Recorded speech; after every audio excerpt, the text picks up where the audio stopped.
ప్రేమికుడు ఎంత గొప్పవాడైనా సరే అమర్యాదకరంగా వ్యవహరిస్తే చాలు తన్ని తరిమేసే సాహసం నయనతారదే.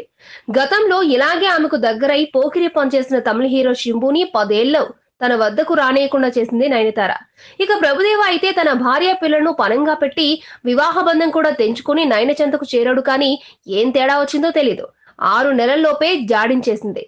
అలాంటిది తనకంటే ఏడాది చిన్నవాడైన విఘ్నేష్ తో ప్రేమలో పడింది. ఖచ్చితంగా వీరిద్దరూ ఒకటవుతారని కోలీవుడ్ కోడై కూస్తోంది. నయనతార కంటే వయసులో ఏడాది చిన్నోడైన బోల్డంత ప్రేమను నయనకు పంచి ఆమె ప్రేమను సంపాదించి ఒక్కసారిగా వార్తల్లోకి పెద్దోడయ్యాడు తమిళ దర్శకుడు విఘ్నేష్ శివన్.